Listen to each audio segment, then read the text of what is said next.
Assalamualaikum warahmatullahi wabarakatuh. Saya Septi Wayuni, NPM 5021107 dari kelas 4 CPG SD, mata kuliah Telaah Kurikulum, dosen pengampu Ibu Cahyo Dwi Andita MPD. Di sini saya akan menjelaskan materi tentang elemen kurikulum 2013, kurikulum darurat, dan kurikulum merdeka.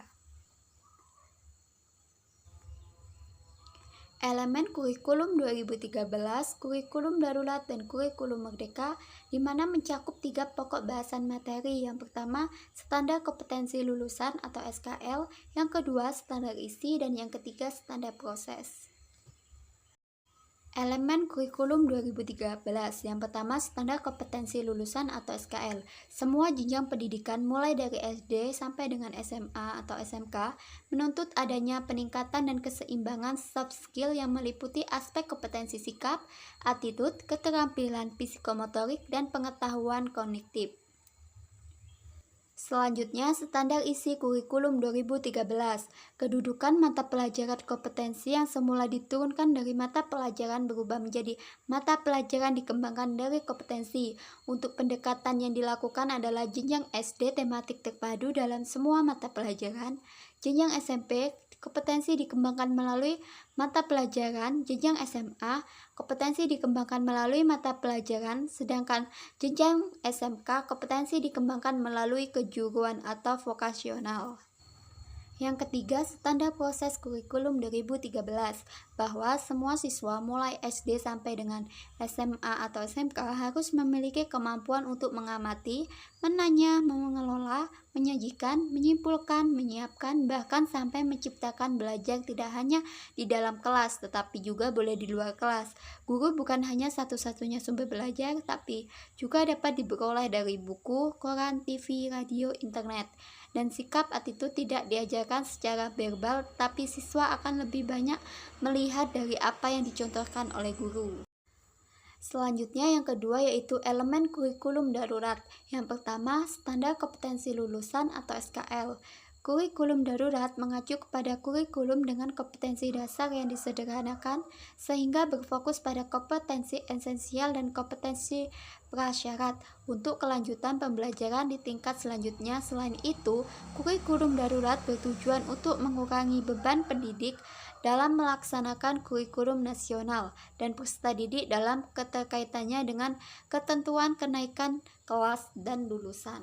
Yang kedua, standar isi kurikulum darurat. Standar isi merupakan kriteria mengenai ruang lingkup materi dan tingkat kompetensi untuk mencapai kompetensi lulusan pada jenjang dan jenis pendidikan tertentu. Artinya, tujuan kurikulum pada dasarnya terdiri dari sasaran, tujuan, dan program pendidikan yang objektif. Sebagai contoh, mungkin yang tinggi target ini bisa diturunkan atau seharusnya peserta didik ditargetkan memahami berbagai tujuan pembelajaran saat situasi darurat. Yang ketiga, standar proses kurikulum darurat. Pemerintah menyediakan model pembelajaran literasi dan numerasi yang dapat digunakan oleh siswa, orang tua, dan guru di jenjang SD. Dalam memfasilitasi pembelajaran peserta didik dalam masa pandemi, modul dikembangkan dengan menuju pada kompetensi dasar dalam penyederhanaan kurikulum. Namun, aktivitas pembelajaran dioptimalisasi untuk mencapai kompetensi literasi dan numerasi pada semua mata pelajaran. Yang ketiga, elemen kurikulum merdeka. Yang pertama, standar kompetensi lulusan. Selanjutnya yang ketiga, elemen kurikulum merdeka. Yang pertama, standar kompetensi lulusan atau SKL. Mengembangkan profil belajar Pancasila pada peserta didik seperti dimensi beriman, bertakwa kepada Tuhan Yang Maha Esa, dan berakhlak mulia dibagi menjadi 5 elemen, yakni keberbinekaan, global, gotong royong, mandiri, dan benala kritis. Yang kedua, standar isi kurikulum merdeka. Ruang lingkup materi dirumuskan berdasarkan muatan wajib konsep keilmuan, jenjang dan jenis pendidikan. Penyusunan standar isi dilakukan dengan merumuskan ruang lingkup materi pembelajaran yang sesuai untuk mengembangkan kompetensi peserta didik. Dan yang ketiga, standar proses kurikulum merdeka.